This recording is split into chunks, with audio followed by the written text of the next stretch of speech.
Bonjour à toutes et bonjour à tous. Bienvenue ici sur le stand du ministère de l'Éducation nationale et de la jeunesse à l'occasion du Salon européen de l'éducation qui se tient ici à Paris, porte de Versailles.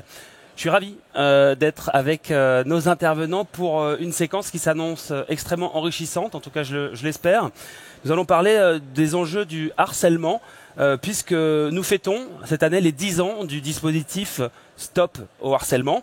Pour évoquer ce sujet d'importance cruciale, je vais faire un petit tour de table des forces en présence. Alors commencer par nos deux élèves ambassadrices du lycée Paul-Émile Victor à Osny. Il s'agit de Clara et de Enora. Bonjour mesdemoiselles. Anna Biche, vous êtes chargée de mission à l'école des parents et des éducateurs d'Île-de-France. C'est une association qui opère notamment le numéro 30-20. Nous aurons l'occasion d'y revenir. Vincent Derouin, vous êtes référent académique harcèlement dans l'Académie de Versailles, en région Île-de-France. Et Mélina Snieg, vous travaillez à la Direction générale de l'enseignement scolaire, plus particulièrement sur la politique de prévention du harcèlement. Donc je pense que ce plateau est parfaitement capé pour adresser les sujets qui nous intéressent aujourd'hui. Et je propose qu'on commence dans le vif du sujet avec vous, chère référente harcèlement dans le collège d'Osny, c'est bien ça? Alors, question simple, vous vous êtes portée donc volontaire en tant que référente, mais aussi d'ailleurs, je le précise, pour cette table ronde, et je vous en remercie. Vous portez volontaire pour être ambassadrice de la lutte contre le harcèlement, l'une comme l'autre, dans votre lycée. Concrètement, est-ce que vous pourriez nous expliquer à celles et ceux qui nous regardent en quoi consiste cette mission? Notre mission, tout d'abord, c'est de prévenir, faire de la prévention dans les classes. On organise des escape games, des activités pour sensibiliser les élèves pour la lutte contre le harcèlement. Et du coup, on essaye aussi de former d'autres ambassadeurs qui ensuite animeront ces ateliers avec nous. Et quand nous partirons aussi de notre lycée, parce qu'on est en terminale, du coup, c'est notre dernière année, et il faut bien qu'il y ait des personnes après nous pour continuer à défendre cette cause et à lutter contre le harcèlement. Le harcèlement au lycée, ça prend quelle forme? Qu'on comprenne bien ce dont il s'agit, vous pouvez nous présenter quelques situations de harcèlement auxquelles vous avez été confrontés? Moi, je connais une personne qui s'est fait harceler par sa classe. C'était plus de l'harcèlement verbal. Mais dans un autre lycée, elle a été harcelée physiquement aussi, physiquement et verbalement. Mais ça a un peu continué, mais ça s'est réglé parce qu'on en a parlé. Enfin, elle en a parlé à la CPE et elle a pu s'en sortir. Et puis, comme là, elle est passée dans ses études supérieures, elle est sortie de ça et je suis heureuse pour elle. Et Nora, c'est des sujets auxquels je suppose vous êtes aussi particulièrement sensible. C'est cette sensibilité qui vous a fait vous investir dans cette cause? Oui, premièrement, et puis c'est toujours important de s'engager pour lutter justement contre le harcèlement. Et voilà, c'est toujours important de faire notre part, même à plus petite échelle, on essaye de faire notre part dans notre lycée et pour qu'ensuite ça aille plus loin. Et comment vous avez fait pour vous faire connaître auprès de vos camarades de classe? Il y a un temps fort spécial pour évoquer ce sujet ou vous allez spontanément vers les autres? Comment ça se passe concrètement? Comment vous faites connaître? Déjà au début d'année, comme on a un lycée qui est très engagé, quand les nouveaux lycéens, donc les secondes arrivent, on leur fait une présentation de tous les projets et du coup ça fait partie des choses qu'on entreprend dans notre lycée. Et puis ensuite on a un compte dirigé par le conseil de la vie lycéenne où du coup là on tient à informer tous les lycéens de ce qui se passe et notamment du coup des ateliers contre le harcèlement et des formations pour recruter un peu des ambassadeurs. Cet escape game, excusez-moi, je suis quelqu'un de curieux, hein, c'est un peu mon rôle aussi sur cette table ronde. Cet escape game, vous pouvez nous en dire un mot et nous préciser dans quelle mesure vos camarades de classe se prennent au jeu? Tout d'abord, l'escape game, c'est sur un garçon qui se fait harceler parce qu'il est homosexuel. Et en fait, au fur et à mesure de l'escape game, les élèves comprennent pourquoi il se fait harceler, même s'il n'y a pas de raison à se faire harceler, on ne doit pas se faire harceler. Mais au fur et à mesure de l'escape game, ils comprennent mieux pourquoi, ils comprennent comment il a vécu l'harcèlement. Et après, ils sont beaucoup engagés, ils aiment beaucoup bouger. Et c'est pour ça que l'escape game, ça plaît à beaucoup de classes, notamment les classes professionnelles, parce que je pense qu'ils aiment beaucoup bouger. Et du coup, le fait de découvrir un peu les indices dans tout le lycée, ça leur plaît du coup. C'est un jeu, enfin un jeu, un serious game, hein, en général, c'est comme ça qu'on les appelle, qui se passe dans tout le lycée. Oui, c'est ça. C'est génial. Et du coup, ensuite, on enchaîne sur du coup un peu plus sérieux, un diaporama où on leur donne des chiffres, où on leur pose beaucoup de questions et on les informe un peu sur le déroulement un peu et sur la situation du harcèlement, et on leur demande aussi leur avis par rapport à du coup l'escape game qu'ils viennent de faire, et ensuite on finit par un débat mouvant du coup où on leur pose des questions, et c'est en se déplaçant on répond oui par non, et du coup ça permet d'avoir des avis qui sont opposés, et du coup ensuite des justifications et des discussions autour de ces thèmes. Et la dernière fois qu'on a fait un escape game, c'était il n'y a pas longtemps pour la journée du non-harcèlement. Et les classes, du coup, j'avais eu la moitié d'une classe de pro et Nora avait eu l'autre moitié. Et ils posaient beaucoup de questions. Par exemple, c'était vraiment un échange. Par exemple, moi, il nous avait demandé si on avait déjà vécu des situations de harcèlement. Moi, pour ma part, j'ai répondu oui. Et du coup, on a pu en parler de ça. Et notamment, c'est aussi pourquoi je suis engagée dans ce sujet-là, pour dire qu'on n'est pas tout seul et qu'on s'en sort dans la vie, et pour faire passer un bon message. Et en tant que référent, je suppose que vous êtes impliqué dans l'organisation de cet escape game. Tout à fait. D'ailleurs, on va l'améliorer un petit peu parce que on trouvait que c'était quand même assez court et assez rapide. Et même les classes professionnelles nous ont dit que ça aurait été bien si ça avait été plus long. Du coup, on va modifier un peu l'escape game pour l'enrichir. L'enrichir. Et excusez-moi. Il dure combien de temps en ce moment l'escape game? Grosso modo. L'atelier il se fait sur 2 heures, donc on a à peu près 45 minutes d'escape game. Mais c'est vrai qu'il est court, on découvre petit à petit. En fait, on a des lettres et des indices, donc on a les lettres C, P, E. Et en fait, petit à petit, ils trouvent un téléphone, ils trouvent le carnet de l'élève. On voit un peu le bouleversement entre le premier semestre où tout allait bien et le second semestre où il y avait des mots, des absences non justifiées, des passages à l'infirmerie. Beaucoup de passages à l'infirmerie. Oui, beaucoup. On découvre son bulletin de notes, les appréciations, son manuel avec des insultes à l'intérieur et plein de choses comme ça. Ok, c'est très clair, merci beaucoup. Je pense que c'est bien de partir d'un exemple tel que celui-là pour sensibiliser celles et ceux qui nous écoutent. Ça a l'air vraiment très intéressant cet escape game, et en tout cas ça a l'air de servir la cause que vous défendez toutes les deux en tant que référente harcèlement dans votre lycée. Anne Nabiche, pourriez-vous nous dire s'il vous plaît quelques mots de l'association que vous représentez, l'école des parents et des éducateurs d'Île-de-France, nous parler peut-être aussi du 30-20, oui. Ce numéro utile. Tout à fait. Alors, l'école des parents et des éducateurs, elle existe depuis très longtemps. Et elle porte plusieurs dispositifs. Donc, elle porte notamment le dispositif du 30-20, qui est une ligne d'écoute en direction des parents, des élèves et même des professionnels qui sont touchés par le harcèlement dans le cadre scolaire. On répond en majorité à des parents sur cette ligne. Et puis, les élèves aussi peuvent appeler, mais généralement, les parents appellent au bout soit ils viennent d'apprendre le harcèlement, soit ils ont déjà commencé à faire des démarches auprès de l'établissement et ils ont l'impression que ça n'avance pas ou la communication passe mal. Enfin, voilà, ils ont besoin de conseils, d'aide, d'être écoutés parfois. Donc voilà pour le 30-20. Et puis l'école des parents et des éducateurs porte aussi d'autres dispositifs. Donc la ligne d'écoute pour les jeunes 12-25 ans, fil santé jeunes. qui est une ligne gratuite et anonyme pour les jeunes qui appellent. Et une ligne d'écoute pour les parents et puis différents dispositifs d'accueil, de soutien à la parentalité et également beaucoup de formations en direction des métiers du social.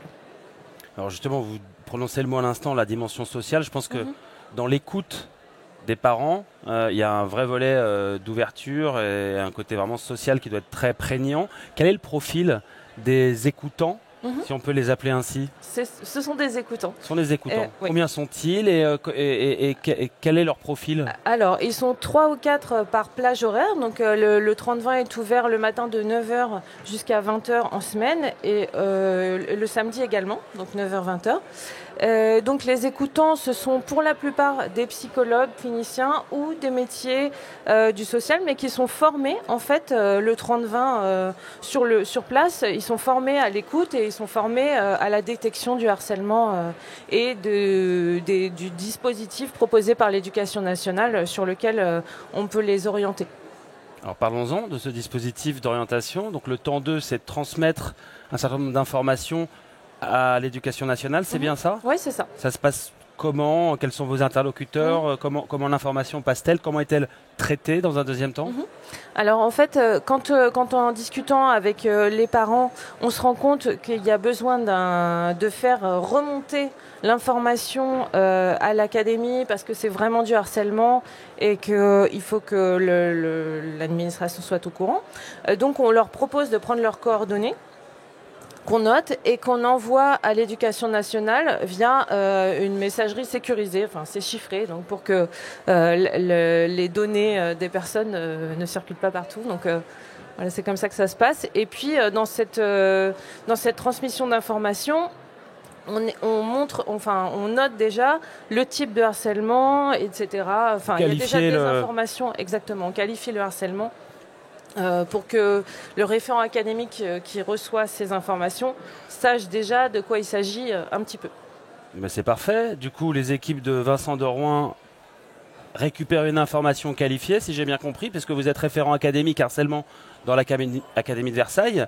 Donc c'est à vous ensuite qu'est transmis le signalement, si je peux le présenter ainsi. Qu'est-ce que vous faites quand vous recevez un signalement tel que celui-là? Comment est-ce que vous le traitez?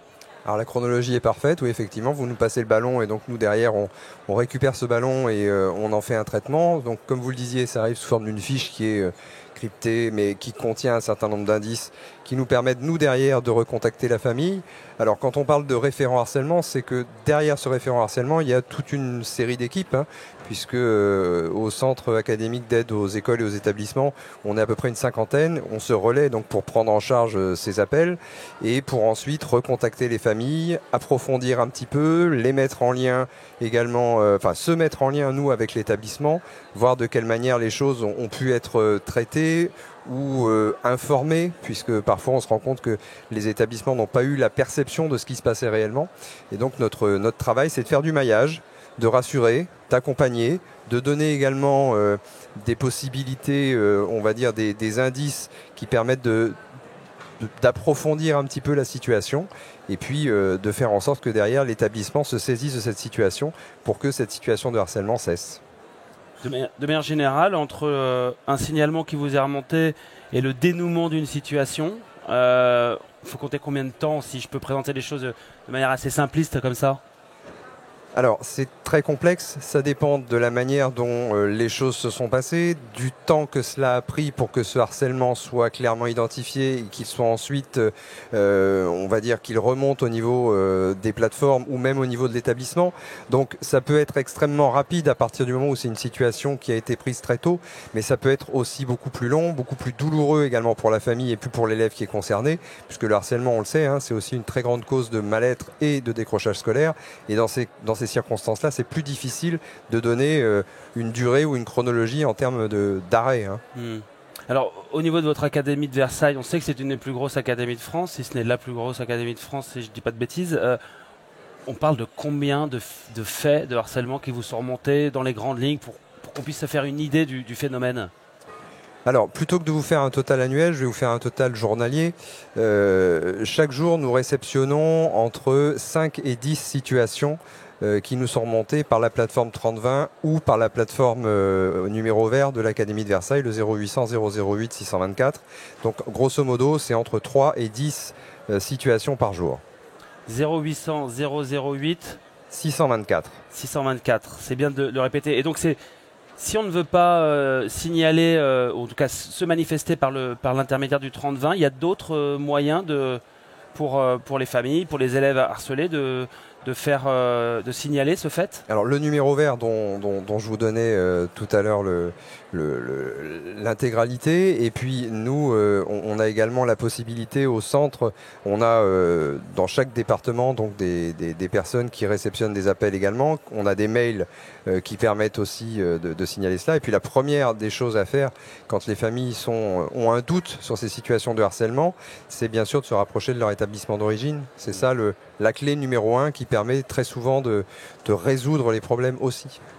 Et la clé, elle se trouve sur l'établissement, au sein de l'établissement, comme vous venez de le préciser, Monsieur Derouin, et c'est là aussi que les référents, ou les référentes en l'occurrence harcèlement, ont un rôle à jouer de déminage, presque j'ai envie de dire, d'anticipation. Comment est-ce qu'on repère une situation de harcèlement très concrètement, et comment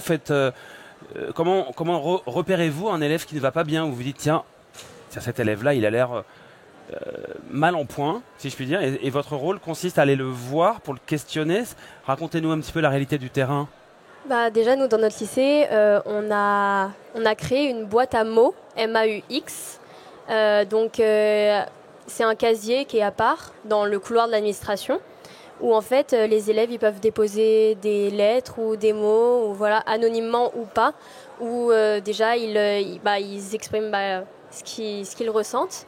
Et ensuite, ces papiers sont ramassés par l'administration et ils peuvent lire ces mots et voir comment agir par la suite. Donc nous, on a monté ce projet, mais on n'a pas la main dessus. Après, sinon... Et comment repérer un élève qui souffre? En fait, je pense que tout dépend si déjà on le connaît ou pas, s'il est dans notre classe ou pas, si on a des amis en commun ou pas. En fait, il y a plusieurs facteurs qui peuvent jouer, mais par exemple, si l'élève est dans notre classe, on peut remarquer qu'un élève est en souffrance lorsque il est absent, qu'il y a de plus en plus d'absences, lorsque il y a un décrochage scolaire du coup. Après, sinon, c'est des amis ou personnes qui peuvent venir nous voir. Du coup, pendant l'atelier l'escape game, il y a des personnes qui m'ont communiqué que il y a des personnes qui connaissaient des personnes du coup qui se faisaient harceler par du cyberharcèlement ou sinon dans la vie réelle. Et du coup, de là, nous, on va communiquer, on va plus aller voir la CPE pour qu'elle prenne les choses en main et pour arranger cette situation et faire qu'il n'y ait plus d'harcèlement sur l'élève. Sur l'élève, et j'imagine j'espère du moins qu'il y a un certain nombre de, entre guillemets, belles histoires qui se dénouent grâce à votre action. Vous avez, j'imagine, dans votre entourage, des situations qui étaient complexes, que vous avez dû être amené à traiter et qui se sont résolues grâce à l'intervention des différents dispositifs mis en place. Quel retour vous avez dans ce cas-là d'élèves? Est-ce qu'il y a un phénomène de libération presque? Je pense que oui. Je pense que ça fait toujours du bien d'avoir cette pression en moins lorsqu'on vit de l'harcèlement, lorsqu'on est toujours sous-estimé et comme si on était un être en bas de l'échelle. Et ça fait toujours du bien de savoir que c'est fini et que grâce à des personnes qui ont su prendre les choses en main, cette situation a pu s'arranger. Du coup, je pense qu'ils nous remercient pour ça, pour y contribuer. Et en tout cas, j'espère. Merci beaucoup, Clara, pour ce message. Je me tourne je pense vers vous, Anna, puisque la question suivante, c'est de savoir s'il y a de temps en temps des parents d'élèves harceleurs qui appellent le 3020. Est-ce que c'est ce genre de cas de figure qui peut arriver? Alors, ça peut arriver, mais c'est très rare. C'est vraiment très rare. Et dans ces cas-là, on va déjà les accompagner sur comment va leur enfant, etc. Comment ils peuvent se mettre en lien avec lui, comment ils sont en lien avec l'établissement. Est-ce que c'est l'établissement qui les a prévenus? Enfin, comment ça se gère tout ça dans l'établissement? Et puis, on sait aussi que c'est assez fréquent que des élèves qui harcèlent aient pu être eux-mêmes harcelés avant. Donc voilà, aller faire un travail aussi de ce côté-là et d'orienter les familles évidemment vers les dispositifs harcèlement, mais aussi, par exemple, sur un suivi de l'enfant qui va pas bien et qui donc manifeste ce mal-être en harcelant un autre enfant à l'école. Donc c'est un cas de figure qui est finalement assez rare, mais qui peut survenir et donc auquel il faut être en mesure de répondre. Aussi. Souvent, les parents c'est difficile pour eux d'entendre que leur enfant harcèle. C'est pour ça qu'on n'a pas beaucoup d'appels parce que souvent ils sont plutôt dans le déni. C'est très difficile pour un parent d'entendre ça. Donc pour l'instant, c'est comme ça, mais il y en a quelques-uns qui appellent et qui essayent de trouver des solutions pour reprendre le dialogue avec leur enfant et reprendre un petit peu qui puissent retrouver le sens du lien à l'autre à l'école. Et ça remonte aussi au niveau de l'académie dans ces cas-là, dans ce cas de figure où l'élève est harceleur ou vous traitez au niveau de... Alors encore une fois, ça dépend si l'école est déjà au courant, en fait. D'accord. Voilà. Donc si elle n'est pas au courant, dans ce cas-là, on peut faire circuler cette information, mais généralement, le peu de fois où ça arrive, le parent a appris que son enfant harcelait par l'école. Donc l'établissement est déjà au courant. D'accord, ok. Merci bien. Mélina Snieg, il est temps de vous donner enfin la parole. Merci d'avoir écouté religieusement tout ce qui s'est dit jusqu'à présent sur ce plateau. Je rappelle donc que vous travaillez à la direction générale de l'enseignement scolaire, plus particulièrement sur la politique de prévention du harcèlement. Ça fait 10 ans que le dispositif Stop au harcèlement existe. Qu'est-ce qui a changé en 10 ans ? Oui, c'est vrai qu'on a réalisé cette année que la première transmission du 30-20 vers l'éducation nationale à travers cette application sécurisée dont on parlait qui s'appelle Stop Harcèlement s'est faite en décembre 2012. Donc ça fait 10 ans, grosso modo, c'est depuis des assises de 2011 que le ministère a vraiment une politique publique très volontariste en matière de lutte contre le harcèlement. Ce qui a changé en 10 ans, je dirais d'abord le fait que cette prévention soit mieux structurée. D'abord, on a de plus en plus de référents, référents académiques comme Vincent de Rouen, référents départementaux aussi. On est sur la France entière à 380 référents en tout, dont la mission va être de prendre en charge ces situations et de les suivre jusqu'à ce qu'elles soient résolues.